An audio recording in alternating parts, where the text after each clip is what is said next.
Hello বন্ধুরা, welcome জানাই আমার সবুজমন পরিবারের সকল বন্ধুদের। আশা করি তোমরা ভালো আছো, আমিও ভালো আছি। আমি অরুণাচল প্রদেশের ফার্স্ট পার্ট আগেই ভিডিও আপলোড করেছি, যারা দেখোনি দেখে নিও। এবার নিয়ে এলাম second part. Ball of fire মিউজিয়ামে এসেছি। এটা টেঙ্গাহাট শপ, টেঙ্গাহাট স্টপেজ। এটা বল অফ ফায়ার মিউজিয়ামে এসেছি আমরা।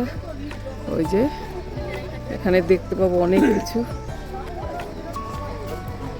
সবাই মিলে চলে এলাম আমরা।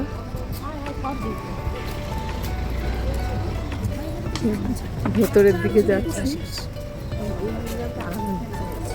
এই যে বল অফ ফায়ার মিউজিয়াম। অরুণাচল প্রদেশের টেঙ্গা উপত্যকায় পশ্চিম কামেং জেলায় অবস্থিত এই বল অফ ফায়ার মিউজিয়াম। এটি ভারতীয় সেনাবাহিনীর ৫ম মাউন্টেন ডিভিশনের বীরত্ব এবং আত্মত্যাগের স্মরণে নির্মিত একটি সামরিক জাদুঘর। টেঙ্গা ওয়ার মিউজিয়াম নামেও পরিচিত এই জাদুঘরটি ভারতীয় সশস্ত্র বাহিনীর ঐতিহাসিক অবদান ও কৃতিত্বের প্রতি এক মর্মস্পর্শী শ্রদ্ধাঞ্জলি। এই জাদুঘরটির উল্লেখযোগ্য বৈশিষ্ট্য হল ১৯৬২ সালের ভারত চীন যুদ্ধের স্মৃতি এবং এই অঞ্চলের ভূখণ্ড রক্ষায় ভারতীয় সেনাবাহিনীর অসীম সাহসিকতা ও আত্মত্যাগকে তুলে ধরা হয়েছে। যশবন্ত সিং একাই যুদ্ধ করেছিলেন, সেটাই এখানে তুলে ধরা হয়েছে। এরও কাহিনী আছে। এর কাহিনীটা আমি একটু পরেই বর্ণনা করছি, দয়া করে সবাই শুনে নিও। বল অফ ফায়ার মিউজিয়ামের পাশেই আছে এই টেঙ্গাহাট। এখানে অনেক কিছু মনের মতো জিনিস কিনতে পাওয়া যায়। এখানে অনেক কিছুই পাওয়া যায়, পছন্দ মতো জিনিস কিনে নিতে পারবে। সাজনি টেঙ্গাহাটে রয়েছে, খুব সুন্দর। আমরা ভেতরে গিয়ে দেখলাম, ভেতরে ছবি তোলা নিষেধ, তাই তুলিনি। অনেক ভালো ভালো জিনিস পাওয়া যায় এই মিউজিয়ামে। যুদ্ধের বিভিন্ন অস্ত্রশস্ত্র, সামরিক সরঞ্জাম, ব্যবহৃত জিনিসপত্র এবং শহীদ বীর সেনাদের স্মৃতিকথা সযত্নেই সংরক্ষিত করা আছে।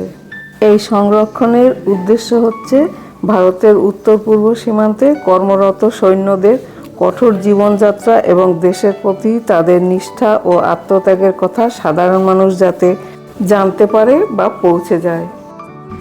এই মিউজিয়ামের মধ্যেই দেখো কি সুন্দর গোলাপ ফুল ফুটে রয়েছে, আর কত সুন্দরভাবে মেনটেন করে ফুল গাছ লাগানো হয়েছে, দেখে একদম চোখ জুড়িয়ে গেল। আমরা চলে এসেছি সেলাপাসে। Sela areas defending the nation. Welcome to Baisakhi. ওই যে বৈশাখী। অরুণাচল প্রদেশের দিরাং থেকে তাওয়াং যাওয়ার পথে এই সেলা এরিয়ার স্ট্যাচু দেখতে পাওয়া যায়।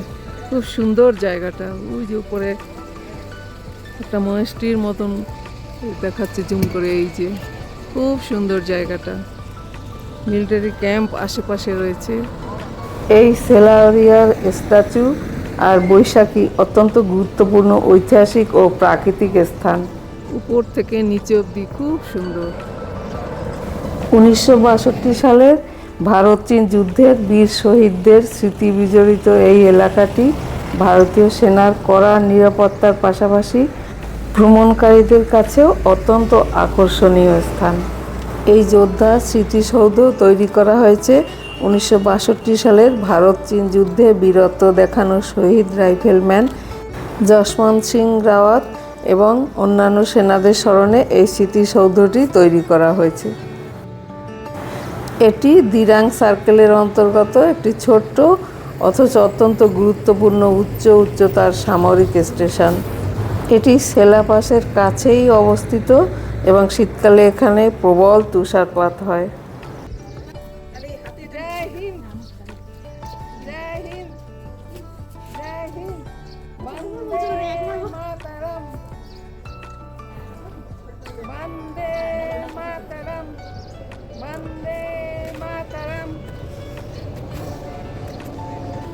দিরাং থেকে তাওয়াং যাওয়ার পথে এটাই হলো ফার্স্ট ব্রেক বা বিরতি। একটু গাড়ি থেকে নেমে হাঁটাচলা করে আমরা আবার গাড়িতে উঠব, সেজন্যই এখানে একটু নামা। আর এর উচ্চতা হলো ১১,২৪৬ ফিট। প্রকৃতির অসাধারণ রূপ। একদিকে মেঘ পাহাড়কে ঢেকে রেখেছে, আর একদিকে গাছপালা। কি অসাধারণ! সুইজারল্যান্ডে সবাই যায়, আমরা এরকম জায়গায় এসেও সুইজারল্যান্ডের থেকে ভালো জিনিস দেখতে পাচ্ছি। ও অসাধারণ রূপ প্রকৃতির। এই দিক থেকে আমরা এলাম, ওই গাড়িগুলো আসছে, এসে আমরা সেলাপাসে আছি এখন। কি সুন্দর চারিদিকটার অপরূপ রূপ। আমরা এখন সেলা লেকের পাশে দিয়ে যাচ্ছি। 13,700 ফিট উঁচুতে রয়েছে এটা সেলা লেক। ওই দেখো কত সুন্দর সিনারি, কত সবাই নেমে ফটো তুলছে। আমরা যত উপরে উঠছি ততই ঠান্ডা বাড়ছে, তার সাথে আছে বৃষ্টি, আবার ওদিকে তুষারপাতও হচ্ছে। ওই দেখো লেক দেখা যাচ্ছে। এখন বাইরে বৃষ্টি হচ্ছে তাই বেরোচ্ছি না, ভেতর থেকেই আমরা ছবি তুলে দেখাচ্ছি। এই যে সেলা লেকের অন্য সাইড থেকে দেখাচ্ছি। 13,700 ফিট উঁচুতে রয়েছে। পাহাড়ি এলাকায় কখনো মেঘ চলে আসে, কখনো বৃষ্টি হয়। এখন অবশ্য বৃষ্টি নেই, কিন্তু এই পাহাড়ি এলাকায় এত সুন্দর ওই হলুদ হলুদ ফুল ফুটে রয়েছে যা দেখার মতন। কোনো যত্ন নেই, পাহাড়ের গায়ে কি সুন্দর হয়ে রয়েছে। আর যত উপরে উঠছি ততই ঠান্ডা বাড়ছে। ওই দেখো পাহাড়ের গায়ে কি সুন্দর মেঘ জমে রয়েছে। সেলা ও নুরা ভারত চীন যুদ্ধের কিংবদন্তির তুল্য দুই সাহসী মনপা উপজাতির বোন। তাদের আত্মত্যাগের অমর স্মৃতিকে ধরে রাখতেই সেলাপাস ও নুরানাং জলপ্রপাতের নামকরণ করা হয়েছে।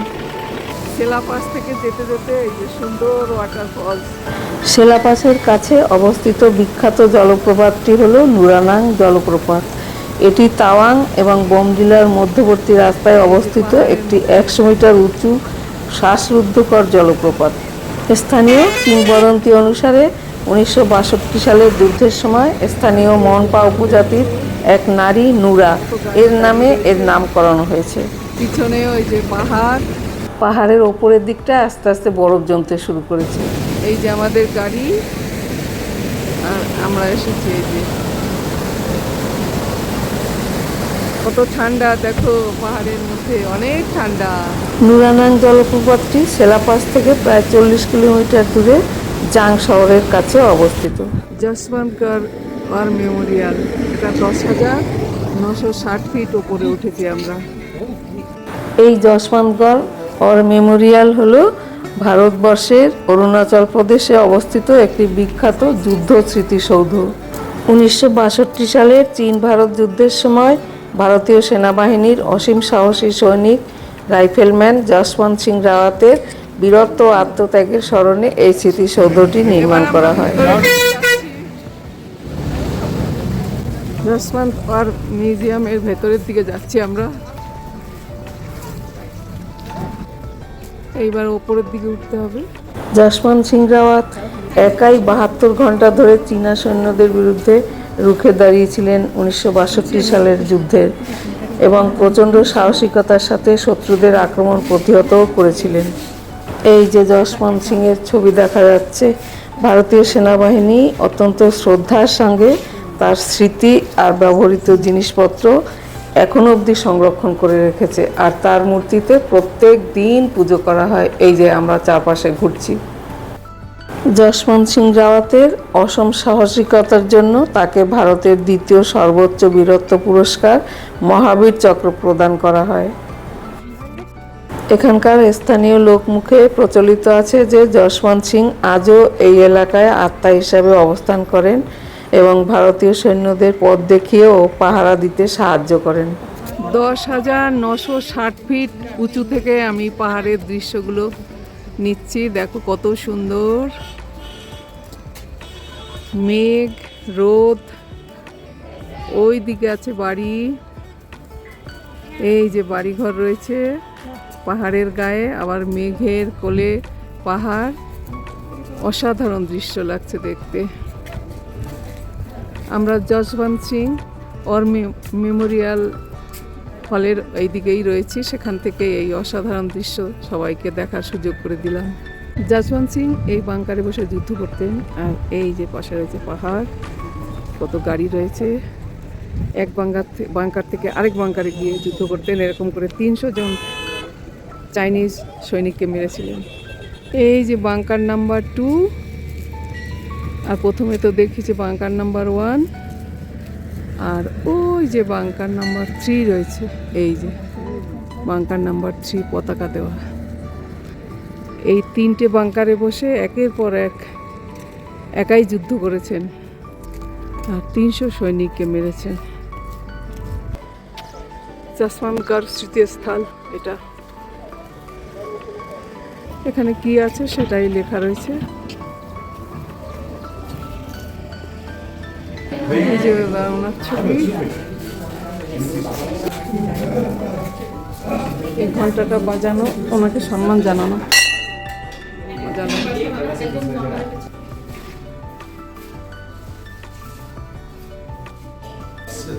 চীন ভারত যুদ্ধের সময় যারা বীরগতি প্রাপ্ত হয়েছেন এই যশবন্তগড় স্মৃতিস্থলে তাদের সবার ছবিকে এখানে রাখা হয়েছে। আমরা সবাই এদের দেখেও সেই সময়কার কথা মনে করতে পারছি। বীর সেনাদের প্রতি রইল শতকোটি প্রণাম। 1962 সালের যুদ্ধ 3 দিন ধরে হয়েছিল, আর সেলা ও নুরা 2 বোন এই যশবন্ত সিংকে যুদ্ধ চালিয়ে যেতে অনেক সাহায্য করেছিলেন। সেনাবাহিনী যে অস্ত্র ব্যবহার করত সেগুলো এখানে সব রাখা রয়েছে। এই বন্দুক দিয়ে যুদ্ধ করতেন।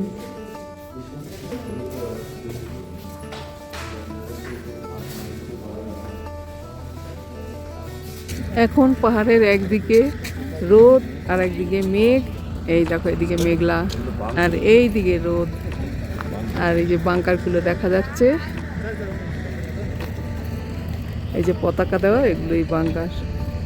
এই যে বাংকার নাম্বার 1, এরকম পরপর এইদিকে 3টে বাংকার রয়েছে। অরুণাচল প্রদেশের তাওয়াং জেলায় এটি অবস্থিত।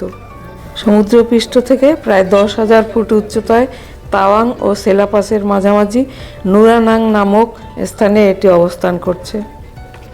একদম নিচে চলে এসেছি। এই যে ঝর্ণা কাকে বলে, ধোয়ার মতন জলগুলো পড়ছে। আমরা অনেক দূরে দাঁড়িয়ে রয়েছি, সেখানেও জলের ফোর্স আসছে। এটা জাং ফল, এখানেই কয়লা ফিল্মের শুটিং হয়েছিল। আর এই যে নদীতে জল বয়ে যাচ্ছে, আর এই দেখো সবাই এসছি আমরা একসঙ্গে। কত লোক রয়েছে চারিদিকে। কয়লা ফিল্মের শুটিং হয়েছিল এখানে।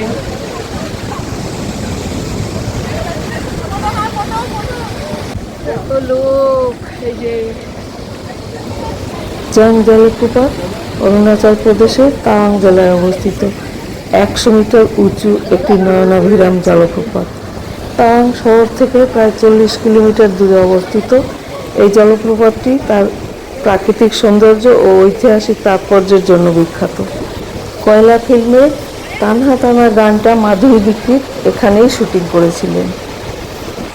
অরুণাচল প্রদেশ ভ্রমণে যে কষ্ট বা পয়সা খরচ হয় তা পুরোটাই উসুল হয়ে গেছে এই ফলসের কাছে গিয়ে। এত সুন্দর। আমরা অনেক দূরে দাঁড়িয়েছিলাম, তাও ওই জলের ছটা আমাদের গায়ে লেগেছিল, ভিজেও গেছিলাম আমরা অনেকেই ভিজে গেছিলাম। দেখো সিঁড়ি থেকে উঠতে গিয়ে ওরা হাঁপিয়ে উঠেছে। অনেকটাই নিচে নামতে হয়, উপরে উঠতে হয়েছে, ওরা হাঁপিয়ে গেছে। এই দিদিরাও আসছে, ওরাও হাঁপিয়ে গেছে, আস্তে আস্তে আসছে। আমরা ফলস দেখে, জাং ফল দেখে ওপরে উঠলাম। ফলস দেখে সিঁড়ি পার করে সবাই আসছে, অনেকগুলো পার করে আসতে হলো। এবার কাঠের ব্রিজ পার করে আমরা চলে এলাম। রাস্তার পাশে কত সুন্দর ফুল ফুটে রয়েছে, কি সুন্দর লাগছে। অরুণাচল প্রকৃতির সৌন্দর্য অনেক।